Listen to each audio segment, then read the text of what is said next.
sa lahat! And anyway, kaalis kami. Alam nyo naman, Saturday, grocery. Then, outfit check tayo ngayon. Tadam! Ito pa pala yung outfit ko for today. Against the light man tayo. Ayan lang, simple lang naman. Kaya hayaan nyo na yan, hindi ako marunong magsuot ng ganito eh. Yan lang, simple. Tara, let's go!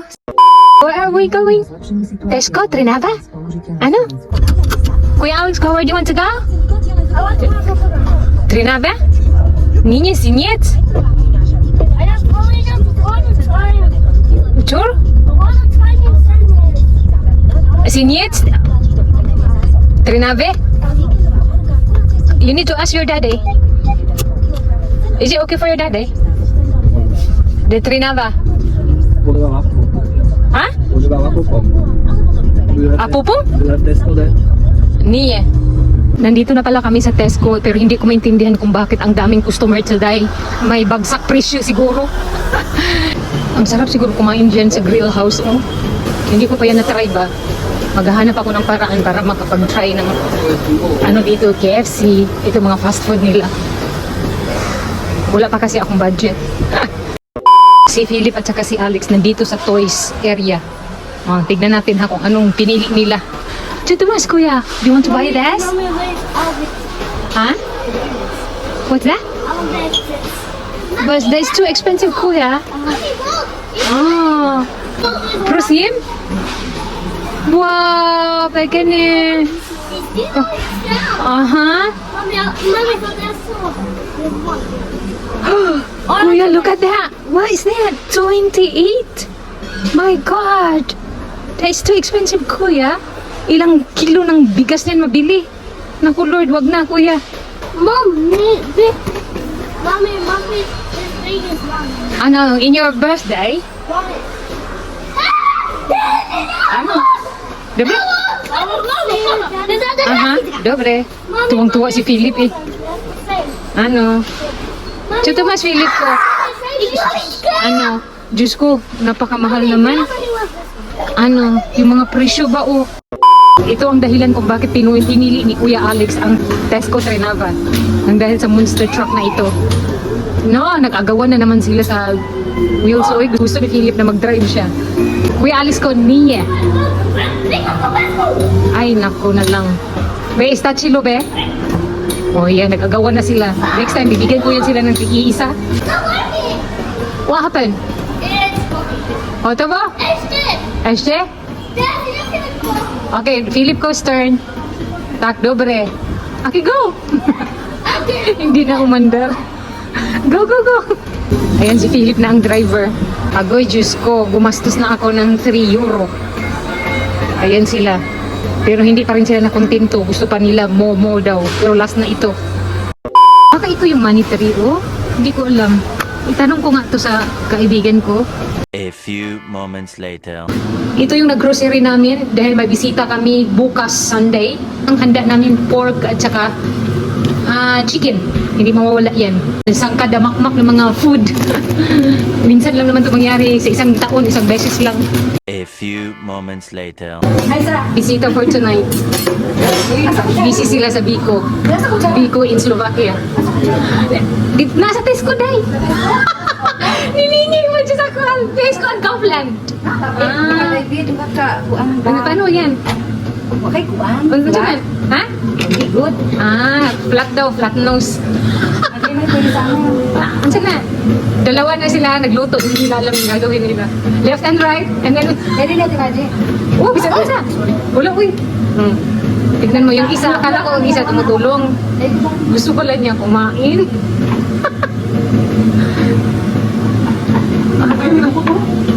Murag true. Sticker rice. Dinner rice. Lala, saglit lang. Ano, sweet? Wala naluto na ilaw. Wala, nakalagay hilaw, oh.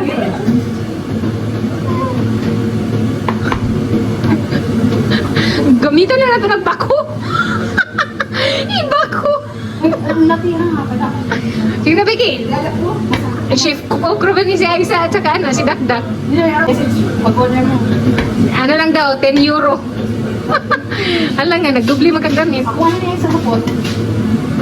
May mga dancer ako dito. Saan na sila? Di ako yung dala mo. Sige na! Magkiklaro, oy! Na! Dancer for today? Ashe! Diyan na! Pagod. Yung hanggang dulo. Ay, ito.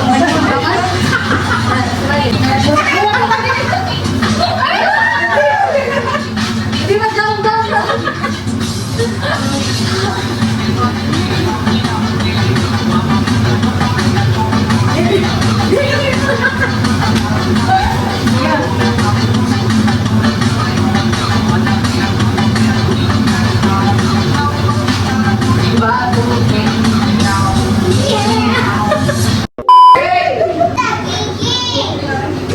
Uy, hi sa iyo!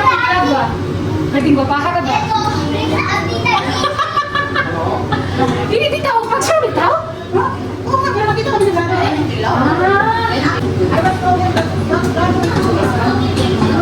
Easy na kami. Tingnan niyo itong dalawa. Gawin ako. Buhay! Yan! Gusto ba kayo ng tingnan ako? Ay, hindi siya. Alam ko si Amay. Louie! What concept? Ay! Louie! Ay! Okay na. What concept? Neto, tita. Ada.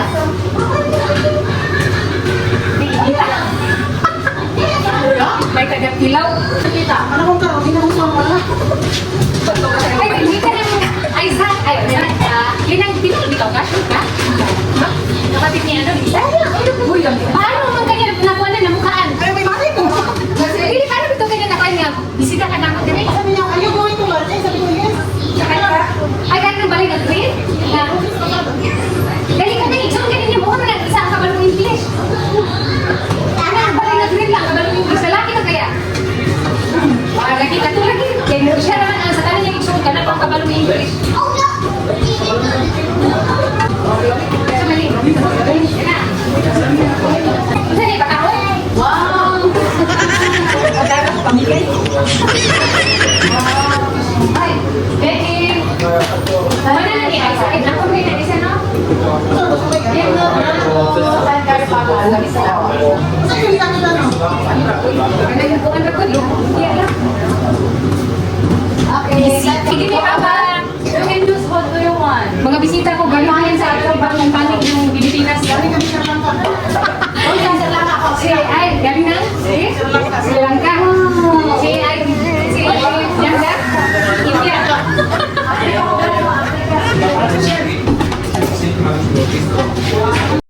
Umuwi na yung mga bisita ko, tapos may mga regalo silang binigay sa akin. Tapos ito yung kang Gingging, kay Ging Ubar. Salamat sa iyo, binigyan niya ako ng regalo na ganito. Para sa oven ba?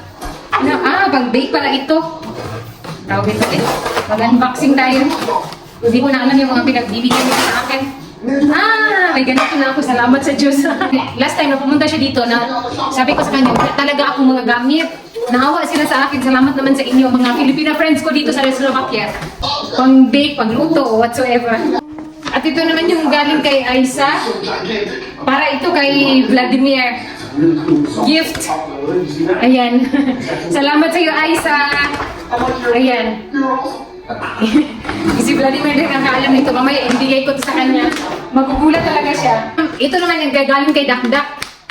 At iwan ko ba kung galing ito pa kay Aisa. Kay Aisa at saka kay Dakdak. Iwan ko kung anong nasa loob nito. Ito naman yung binigay nila sa akin. Ano to? Shampoo. Salamat. At saka may isa pa dito last. But not the least. Shower cream. Salamat, Dakdak. At saka kay Aisa, siguro to galing. Kasi salamat sa inyo. Pasensya na kayo. Wala kasi ako sa wisyo at wala ako sa sarili ko. Alam niyo naman, may pinagdaanan ako. The next day. Si Philip at saka yung Alex ko, punta daw kami ng park. Mainit na sa labas. Magdala lang daw sila ng packbag. Nandyan na yung mga tubig at saka monster truck nila. Gana. She said, monster truck. Ano? Monster truck. Yay! Dobre. Sige. Pumali. Ako to that one. Go, Kuya Alex ko. I need to get my shoes. Parang mga estudyante lang si Philip at saka si Alex eh. 10 o'clock na, naku, pag uwi namin mamaya, 12 o'clock. Sobrang init. Isipon pa naman to si Philip. Last night, hindi siya nakatulog, umiiyak siya. Dahil hindi siya makahinga ba. Ako ang natakot kay Philip ba, wala pa naman to siyang break. Baka madiretso, wala, Diyos ko, ang dami pa namang mga aso dito. Sabagay, nakakulong naman. Well, hindi naman pag-alagala ang mga aso dito, inalagaan naman nila. Kung mag-alaga ka ng aso, make it sure na ma-provide mo yung mga pangangailangan. Yung mga bahay nila dito sa Slovakia, akala mo may tao yan sa loob pero wala. Nasa work silang lahat. And ngayon nasama, yung iba nakabakasyon. Pumupunta sila ng lugar. Pero part pa rin ng Europe. Katulad yung Croatia, Germany, mga ganun, dumadayo sila. Dito, ang problema dito, walang dagat. Mostly na pinupuntahan nila, Croatia. Yan kasi ang may dagat. Nandito na kami, asan na kayo si Philip at saka, asan si Philip at saka si Alex? Ito mga batang to ba? Mura na sila kurik. Akala mo kung sa amin talaga tong pub na ito eh. Ayan pala silang dalawa oh. Pasensya na kayo, wala kayong makikitang ibang view sa mga vlogs ko. Dahil nandito naman kami sa village nakatira, wala talagang makikita. Mostly na pinupuntahan namin, ito lang mga park na ito. Style kasi nila dito. Style kasi nila dito, every village may mga park para sa mga bata ba. Andito may daanan pala yan dyan, papasok. Kung gusto kong umihi, dyan lang. Pero may mga bahay yan dyan eh. Papasok doon. Yan ang dahilan kung bakit ni-request ni Kuya Alex na pumunta dito. Pozor! Tak, dobre. Nako, masira yan Kuya Alex ba? Makabayad tayo na wala sa oras. Sabagay, ano naman yan, sulid. Ang pagkalagay nila ba? Kadinang ginto. May hangin kaya hindi masyadong mainit. Kung walang hangin to, ay Diyos ko, parang Pilipinas na rin ito. July at saka August ang pinakamainit. September, simula na yan ng autumn. Pinakamahaba dito ang taglamig. Si Kuya Alex, tinitignan niya yung nagkakat ng grass. Inaantay talaga niya. Naghahanap na sila ng paraan kung anong gagawin nila. Na-board yan sila ba? For sure. Maghabulan sila. May mga tao doon, ang nagmamay-ari siguro yan ng pub ba? May inaayos sila. Yung matandang nagkakat ng grass, siya yung nagmi-maintain dito at saka doon sa kindergarten. Taga dito lang din yan sa village namin nakatira. Kapitbahay ni Bianan. Uuwi na kami, masyadong mainit. What's kay? Kuya Alex ko, Diyos ko. It's dangerous. Delikado pa naman to dito. Maraming sasakyan na dumadaan. Kuya Alex. Murag yun ni correct sa kuya ba? Check. Left and right, kuya. There's a car. Niye. Okay, go. Go, Philip. Ano? Umali. Thank you Lord, nandito na kami sa bahay. I-check ko daw tong apple namin dito, be. Kung hinog na to. Maasim pa naman to. Dobre. Matanggal man siya lahat, uy. Parang bayabas na lang eh. Nasira man. Sabi ko sa inyo eh. Maasim. Binigyan kami ng flower ni sister-in-law. Tricolor daw yan, oh. Ito pa, oh, binigay niya. Ponytail plants. Indoor plants ang binigay niya sa amin. Corn plants daw ito. Tapos kasama pa yung flower pot. Di ba saan ka pa? May flower na, may pot pa. Ang isa nandito sa kwarto namin. Bigyan kami ng flowers na 4 piraso.